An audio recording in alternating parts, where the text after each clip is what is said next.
Good morning, everyone. This is Mr. Tweedy coming to you live from home, as today is Veterans Day, so I'm a little more casual today. But I am pleased to be joined by a guest who is 6 hours away, and this is Jamie Colbath. Jamie, I'll allow to talk about herself a little bit more here in just a second, but she was in Holton a few weeks ago. She came with her dad. Her dad attended Holton High School up through, I think it was grade 9. Was that right, Jamie? And then hold on, wait, I need to do the math. Yeah, grade 10. grade 10. I'm in right now. Yeah. And then he went to Presque Isle and finished. And then now he lives with you and your family in Switzerland. So we'll talk a bit about that. But first of all, thank you so much for joining me. Thank you. It's really nice to be here too. I'm really excited. Well, I thought it'd be a great opportunity for our students and staff also to learn about what schools can be like in other places. So, you know, for most of our students, they probably only attended schools within the state of Maine. For some of them, just the one school or school district in Holton. So I was really intrigued on your visit. We went around and we saw the school, and I could tell you were intrigued too with some of the differences. And so that's kind of the purpose of our video this morning. But first, I'd like you to maybe talk a little bit more about yourself, your age and grade, where you live in Switzerland, and then again, we covered kind of your dad's connection to Holton, but anything else you might want to add to that? Okay. Well, I'm Jamie. I live in Zurich, which is in Switzerland, and I am in 10th grade in something that we call gymnasium. It's like high school. I play tennis and I play the piano in my school too. And yeah, that's me. And so, Jamie, do you do grades as what we think of them traditionally? How does that work there? How do you go sequentially from one age to the next or 1 year to the next? Well, we have 6 years of primary school, I guess you'd call it. You call it that too, right?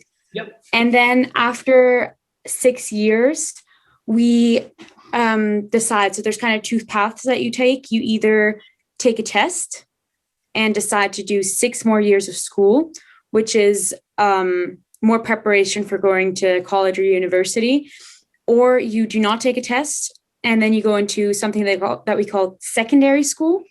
Okay. And there you have only 3 years of school, and then you do an apprenticeship. But during that apprenticeship, you're still doing school. So after you're done with those, I think 3 years of apprenticeship, you are like certified of what apprenticeship you were in, and then you can immediately go on to work. And I'm in the first one, which is called gymnasium. Is it possible partway through if you decide to switch pathways? Yes, after 2 years or 3 years, you can switch. Okay. Yeah. But everybody essentially finishes about the same time. The students who start, yeah, but not necessarily. Yeah, but just with two completely different than like diplomas. Like one finishes with a diploma of like working and like knowing what this particular job is about, and one just finishes with something that we call matura. And it basically just means that you have all the like basic knowledge that you need to have to go to university. Okay. So when you were in Holton a few weeks ago, it was fun taking you around the school because, you know, when we went to the auditorium or the gymnasium, you said that physically is very different than what the structure of your school was like. Can you talk about maybe some of those other physical pieces that you saw that were different at Holton? And then what do we not have that you may have at your schools, or how do they look different physically? Okay, so our school is more like a campus, I guess it's set up, because we don't have one big building and like long hallways. We have one school, like one room that's just for food and eating for inside, like when it's in winter. Then we have a big open space where people eat during like summer, and also like you can play like soccer there and stuff. Then we have one entire building just for arts and music. And then we have one long, and that's a newer building, which is just for all the other classes, next to also a biology house. And we have another old house for like the younger students. So it's all kind of spaced out. And with you guys, it was all kind of together, and like you could just stay inside of the building. Also, you told me when we were there that every student always eats there, like every lunch they get food in school. We don't have that. In my school, I'm lucky to have like two meals per week where we're able to eat in school, but most students still go to like Coop or Migros, just supermarket places to eat lunch and then bring it back to school. And is that pretty typical of most schools in Switzerland, or Yeah. because you're in the city? Yeah. Unless it's private schools. And in private schools, I think they all always eat in schools. But in most gimmies and most Sekundarschule, like we eat outside of school. So you mentioned, while we're still talking about the physical piece, that you play piano. Do you have those opportunities right there at school? And again, do you have things like a theater and things like that? Well, my school's like it specifies in music and art. So I have to take a musical instrument for the profile that I chose. So you can basically choose like what you want to learn more about or like go more into detail about. And I chose music. So I have to have piano, and piano is treated like any other subject. So like I have exams, and it also count at my like final matura. But not everyone does that, but we definitely do have the opportunity. And we also, our school does kind of have some things like musical and stuff like that, but it's definitely different than what it's like in America from like my dad and stuff. Because we don't really have musicals. We have like some small theaters, but it's never really a big, huge school thing where everyone goes to. We don't really have anything like that. And the things that we do have, it's just because we're a music arts school, but normally don't. And that's what I think is one of the biggest differences that you and I like to talk about is the public comes in, we put on performances. We have our big fall musical coming up here, and, starting actually next week. Basketball games, other sporting events, football games, soccer games, those sorts of things. The public comes in and they're very much a part of it. Whereas no, we definitely don't have that at all. Like the separation between school and community, correct? Yeah, no, we don't. Like school is just for school. It has nothing to do with like the place that we're in. People aren't really involved except if they're actually in the school. Also with like the normal theater pieces, maybe the parents will come, but it's not like an open thing. And I mean, we do have like some, for instance, in the breaks, also like now, like going to Christmas, people are always singing like in the hallways and having like small concerts and stuff, but that's just for school, the people that are actually in the school. And we don't really have anything big like that where it really connects, or we don't have any school sports teams. If you want to join a sports team, you have to do that outside of school. And then mostly you do, for instance, with soccer, you start when you're like very, very young and you go up. So you're in one club, and then you stay with that club basically your entire career, and you can go on to be a professional football player just because you were always in that club and you were there since you were very young. Yeah, absolutely. Yeah. You have excellent English, but that is not the only language you speak. So I want to kind of get into how schooling looks a little bit different for you. You were telling me, I want to make sure I get it right. Was it 6 languages, Jamie? Well, we have like for like our national languages, or just what I speak? Just what you speak. What I speak? Oh, no, not 6. I speak English. I speak French. I speak German. I speak Swiss German, but it's very similar to German, so I count it as one language, even though like people who speak High German will not understand me when I speak Swiss German, but I understand both just from school and stuff, so I count that as one language. Then I spoke Latin, and most students in my school also speak one other language still because they chose a different profile. So most of them also a lot of them, big part of them also speak either Italian or Spanish on top of that. But yeah, I speak only those. Yeah, you say only those. Yeah, well, it's not that much. Like for my school, like a lot of people, like the big part of it also speak like at least 6 languages. Like I have a friend, he speaks, I think like 7, studying. Like it's yeah. Is it easier once you learn one to learn more languages? Well, I have like the basis of Latin, and I've noticed that a lot. Like also like when I listen to people speaking Italian, I will understand like some of it for sure. Like I'll be able to like understand what they're saying, maybe not answer, but understand what they're saying, just because I have the spaces of Latin, which is really cool. And I think that's really helped me. But yeah, I bet that's also that way with like Italian and with Spanish. Yeah. Some of the older languages that others Yeah. would derive from. Um, Here we go to school for, in our district, it's 183 days a year. For staff, students are 175. And they take a big summer break, basically from maybe the second week of June until close to the 1st of September, or the end of August, which is a nice long break. And then go for about 7 hours a day. What does your school year look like, and what's the school day look like as far as time? Okay, so the school year, we have 5 weeks of summer break. Then we have 2 weeks of fall break, 2 weeks of winter break, 2 weeks of sports break, which is like skiing. So we of course have to have a break for skiing. And then we have spring break, Okay. 2 weeks also. And then we have like small holidays like Easter and stuff like that. And what time do you go in the morning? Sorry? What time do you go to school? We start at 8, actually all days. I got really lucky because on Monday I start at 9, which is really cool. And then, so wait, I'm just looking at my schedule over here. So I have on Monday, I end at 5. On Tuesday, I end at 3:30. Wednesday, also 3:30. Thursday, I end at 4, and Friday, I end at 5. Oh no, actually Tuesday I end at 6 because don't have it all in there. But Tuesday I end at 6, Wednesday I end at 3, Thursday I end at 4, 5, Friday I end at 5 again. So it actually, to me, it sounds more like how an American college university schedule is set up. I mean, when you start on those days, if you're going clear till 6, do you start at 8 or 9 and you're right straight through the whole time, or do you get any breaks in there as well? Well, I get lunch, 1 lesson, except Monday, also 2.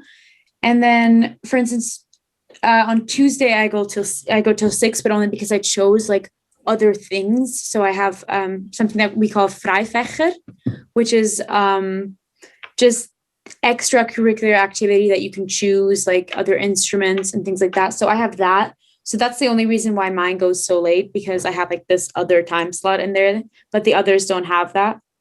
But for instance, Friday, I go all the way from 8 till 5 with only 1 break in the middle for lunch. Okay. And how long is that lunch break? 45 minutes. Okay. Yeah. That's longer than yours, right? Yeah, ours is pretty short because the day is short too. So yeah, it's usually about 20 minutes for students. Oh my God. That's so short. What? This video is probably going to get me in trouble with students for that. Yeah, but we go, like, we have long days too. Right. Yeah. Holton has a very strong tradition, Jamie, for the arts and music as well. That's been the case for a long time. I'm sure your dad remembers that as well. Can you talk about, because I'm sure some of our students will be interested in what it's like being a student who's going to school and focusing on music. How many instruments do you play, that sort of thing? Well, I can play 3 instruments, but I'm only actively playing 2 right now. I kind of dropped the guitar, but I mostly play piano, and I take lessons in ukulele. I'm like in a kind of an ukulele choir in my school. And I really like the school that I'm in because I really do think that we're very focused on music. If like you look at us in comparisons to the other school, because other schools don't have even like any of the things that we have, which to you guys seems like probably nothing at all. But we do have like some things, some small performances like during the breaks and stuff like that. Or every morning we have 20-minute break at 10, we have a 20-minute break, and there's always people playing music then, which is really cool. And so I really, really like that about our school. Yeah. I want to kind of close with talking about, what it looks like after high school, for, what we call high school. So once a student graduates, typically they're going to pick one of usually three choices. They can go into the working world and get a job. They may go to college or university, or they may choose to join the American military. Those are probably the most common options. Do you have similar options? Do you have options to continue your education beyond getting your diploma right there in your school? Because I know in some European countries, you can continue right on and get your university degree in the same place you might have done like a high school degree. But I don't know if that's true for Switzerland. No, we don't have it. We don't have it like that. I think the most important thing to know about Switzerland is that our level of education, even for the people that don't go to gymnasium, which is what I am in, is extremely high. So not a lot of people actually have to go to university, because if you just want to have like a normal working job, you don't have to go to university at all, because the level that you get with Sekundarschule is already so high that you don't actually need anything more. So our rates of people that go to universities are way lower. But we also have either go into the working world or do university, which is like the two paths like that I explained before already. Yeah. We don't really do the whole choose to go to the army, because I think I'm not quite sure, but I think every male that's like 18 or 19 has to go to university, but it's not like a thing where they go and they stay there all the time. They go there, I think, like 3 months or something, and then they do the basic training, and then once every couple of years, I think they go again to just refresh. But it's not like a choosing to go. It's more like you have to go. Not a permanent pathway necessarily. It's not permanent at all. Yeah. Then that is very different. And the other thing is too, I think, can you remind me what your age again? I'm 16. You're 16. Okay. So when will your schooling end? When I'm 18, but I'm rather young for my class. So most people end with 19. 19. Okay. So in here, that would be one difference. Is it's usually 18, but sometimes even 17. There are some 19-year-olds, but that's far less common than it is for students to be 18 or 19, 17 or 18. Yeah. I also think like for us, it's also that I think we're in school for longer. Like we have, or at least like in Switzerland, most people, they're done with school very like way younger. Like most people go to secondary school. So for instance, I'm going to be in school way longer than a lot of my friends. And I know people who will be in school till they're 20, like just normal school. So I think that's also not what America has. No, it is different. You typically go through as a group together, and then everybody may go their separate ways, but usually end with those that you start with is the most common pathway. Oh, wait, something I just remembered. You guys have like this thing that's classes, like where you don't stick with one group throughout the entire week. We have like in primary school every 3 years, and then in higher school 2 years, and then 4 years. You stay with the same group of like 20, 24 people, and you just stick with them for the 3 years, and you have all your classes with those people, and you all like go to the same classrooms and stuff like that. And I think that's a really big difference, because like we don't have this kind of thing where it's like one class, like we have different classes in 1 year. Yeah, it'd be it's rare for two of our students to have the same schedule, so they're always with different people. They start and end with one group. Like the group that will end this June is the class of 2022, but as far as their classes that they take into school, most of them do not have the same schedule. It's very, very different, and they don't stay together as a cohort. They just all day long. And it's mostly all based on ability. You may have students that are in grade 9 in with students in grade 12 in some classes. So, yeah. Wait, so you like mix it? So it's like, that's actually really cool though. It's based on their ability levels and interest in the courses that they're taking. So, for example, for someone like you in music, I mean, essentially, it's all grades for high school are all learning together at the same time. That's so cool. And it's helpful. The Yeah, no, older we have. students can help teach the younger students as well. Yeah, I think we kind of have that because for like the school that I'm in, you have to pass an entrance exam. So you have to already have some type of like level of Grundschulausbildung. So you already have to have that kind of. So I guess that kind of puts us all on about the same level, but there are a lot of differences still in our class. Wow. Well, it's, I thought it was a conversation worth sharing with others that they didn't get to go around with your dad and I and Mr. Morse and kind of see the school. But it's always fun learning from people from other places and how things can be done very differently and oftentimes, equally as effective or more so effective, whatever it may be. And honestly, how much you can have in common with people your age and other places in the world. I think you relate very well to some of our students we have, and yet your experience is very different. So, Jamie, I really appreciate you taking the time. It's 5:30 p.m. your time, so you had other things to do, yet you chose to join me on one day off. Thank you so much for having me. It was a blast.